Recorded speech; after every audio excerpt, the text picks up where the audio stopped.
নিশ্চয়ই আপনারা দেখেছেন যে পরিবারের সাথে যোগাযোগ করতে আসা আমাদের একজন প্রবাসী ভাই যে তার পুরো পরিবারকেই বলতে গেলে হারিয়ে ফেলেছে। এই ছোট্ট ভিডিওটা যারা আপনারা দেখেছেন তাকিয়ে থাকার মতো দৃশ্য না এখানে। এমন অবস্থা যে মা তার সন্তানকে ধরে রেখেছে, এই জন্য মা বের হতে পারে নাই।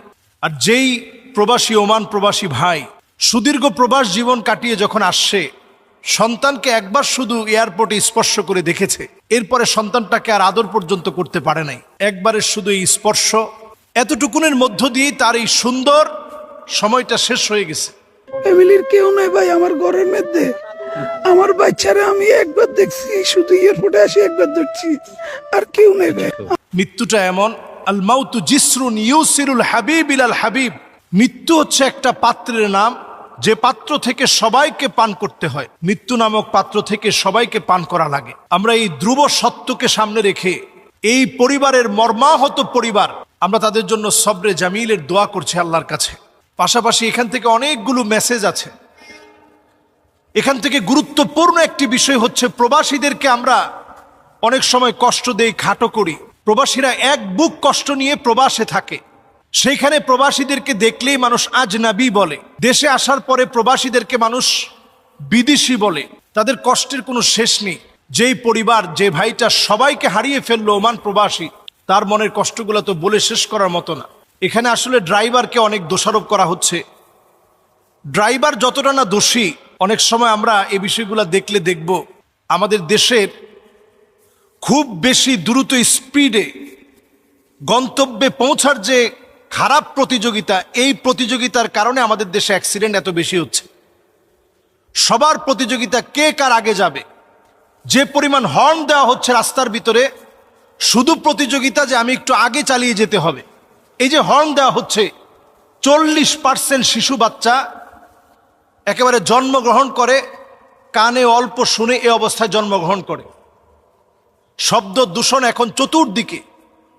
আমাদের দেশে প্রতিযোগিতা নিয়ে গাড়ি চালানো হয়, যা একটু আগে যেতে হবে। এজন্যই অনেক সময় এই ধরনের বিপদ আপদগুলো ঘটে থাকে। ড্রাইভারদের তেমন কোনো শাস্তি হয় না। আসলে অনেক সময় ড্রাইভাররা চায় না যে অ্যাক্সিডেন্ট হোক, কিন্তু তার অসতর্কতার কারণে এই ধরনের মুসিবত আসে। এই ধরনের মুসিবত থেকে বাঁচার জন্য নবীজি সাল্লাল্লাহু আলাইহি সাল্লামের শিখানো ছোট্ট কয়েকটি আমল বলতে চাই। এক নাম্বার হচ্ছে, গাড়িতে উঠে আপনি পড়েন আল্লাহু আকবার, আল্লাহু আকবার, আল্লাহু আকবার। সুবহানাল্লাযী সাখখারা লানা হাযা ওয়া মা কুন্না লাহু মুকরিনিন ওয়া ইন্না ইলা রাব্বিনা লামুনকালিবুন। এই দোয়াটা পড়েন। বিমানে আপনি এই দোয়াটা পড়েন। বিমান দুর্ঘটনা এখন বেড়ে গিয়েছে, আপনি দুর্ঘটনা থেকে বাঁচার জন্য দোয়াটা পড়েন। এই জাতীয় দুর্ঘটনা দেখা মাত্র আপনি দোয়া পড়েন। কি দোয়া পড়বেন? আলহামদুলিল্লাহিল্লাযী আফানি মিম্মা ইবতালাকা বিহি ওয়া ফাদ্দালানি আলা কাসীরিম মিম্মান খালাকা তাফদীলা। আয় আল্লাহ, এই বিপদ থেকে আল্লাহ আপনি আমাকে হেফাজত করেন। আমার ভাইটা কত বড় বিপদে পড়েছে, আল্লাহ আপনি তো আমাকে ভালো রেখেছেন। আল্লাহ আপনি আমাকে আরো নিয়ামতের মধ্যে রাখেন।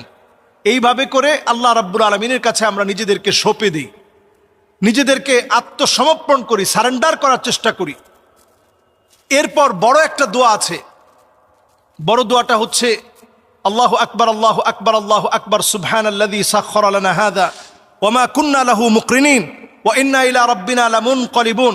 আল্লাহুম্মা ইন্না নাসআলুকা সাফারানা হাযাল বিররা ওয়াত তাকওয়া ওয়া মিনাল আমালি মা তারদা। আল্লাহুম্মা হাওবিন আলাইনা সাফারানা হাযা ওয়াদবি আন্না বু'দা। আল্লাহুম্মা আনতাস সাহিবু ফিস সাফার ওয়াল খলিফাতু ফিল আহল।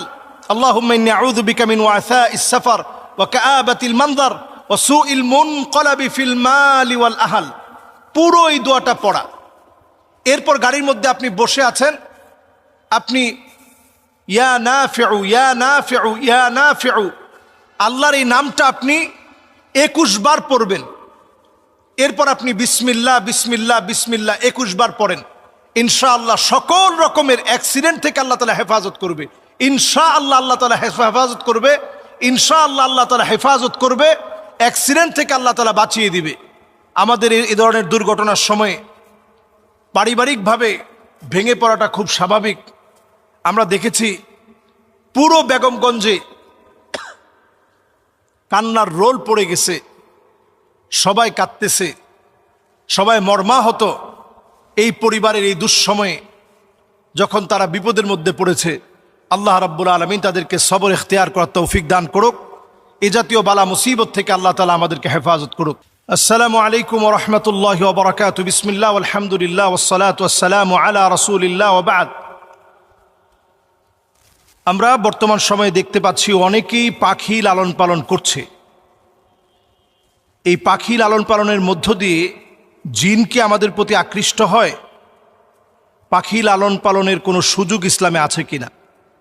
গুরুত্বপূর্ণ একটি বিষয়, পাখি লালন পালন এটি আমাদের দেশের এখন একটা ট্রেন্ডিং ইস্যু বলে আমি মনে করি। আপনারা দেখবেন যে এখন পাখিদেরকে খুব সুন্দর করে ছোটবেলা থেকেই লালন পালন করা হয় এবং প্রত্যেকটা পাখিকে ছোটবেলা থেকে ট্রেনিং বিল্ড আপ করানো হয়। ঘুমাতে হবে কিভাবে, বাচ্চাদের সাথে কিভাবে খেলাধুলা করতে হবে। তো এই পাখিগুলো লালন পালন করা, এটার সুযোগ শরীয়তে আছে কিনা? হ্যাঁ, নবীজি সাল্লাল্লাহু আলাইহি ওয়াসাল্লাম একজন সাহাবীকে জিজ্ঞাসা করলেন, ইয়া উমাইর মা ফাআলান নুগাইর। উমাইর রাদিয়াল্লাহু তাআলা আনহুর একটা ছোট্ট পাখি ছিল, নাম ছিল নুগাইর। তো নুগাইর নামক পাখিটা, তার ব্যাপারে নবীজি সাল্লাল্লাহু আলাইহি ওয়াসাল্লাম জানতে চাইলেন, ইয়া উমাইর মা ফাআলান নুগাইর, নুগাইর নামক পাখিটার খবর কি? তো আমরা এই জন্য বর্তমানে যে সমস্ত পাখিগুলো রয়েছে লালন পালন করা যেতে পারে, যে সমস্ত পাখি কথা বলতে পারে, তাদেরকে ট্রেনিং বিল্ড আপ করিয়ে আরও বেশি সুন্দর সুন্দর কথা শেখানো। ছোট ছোট বাচ্চারা মোবাইলের প্রতি যেভাবে আসক্তি এখন বেড়ে গিয়েছে, মোবাইলের প্রতি যেভাবে আসক্ত হয়ে পড়েছে, এটা থেকে দূরে রাখার জন্য এ জাতীয় পাখি লালন পালন করা যেতে পারে। এক্ষেত্রে আমরা অনেকেই মনে করে থাকি যে পাখি এটা জিনদের খুব প্রিয় হওয়ার কারণে জিনেরা যে কোনো মুহূর্তে পাখির মধ্যে আকৃষ্ট হতে পারে, ফলশ্রুতিতে এটা আমার জন্য ক্ষতির কারণ হতে পারে। বিষয়টা আসলে মোটেও এমন না। নবীজি সাল্লাল্লাহু আলাইহি সাল্লাম আমাদেরকে অনুমতি দিয়েছেন পাখি লালন পালন করার। তবে হ্যাঁ, যেই পাখিটা বনে সুন্দর তাকে বনে ছেড়ে রাখতে হবে।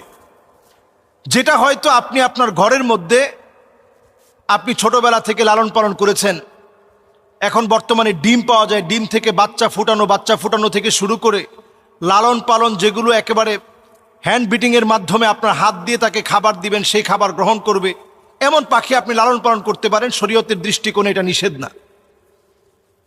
এরপরে আসুন, জিনদের মধ্য থেকে কিছু প্রকারের পাখি আছে যেগুলো জিনেরা দেখলে ভয় পায়। এর মধ্যে একটা হচ্ছে কবুতর। এই কবুতরটা জিনেরা দেখলে ভয় পায়, এটা বরকতের কারণ। এটাকে হাদিসের পরিভাষায়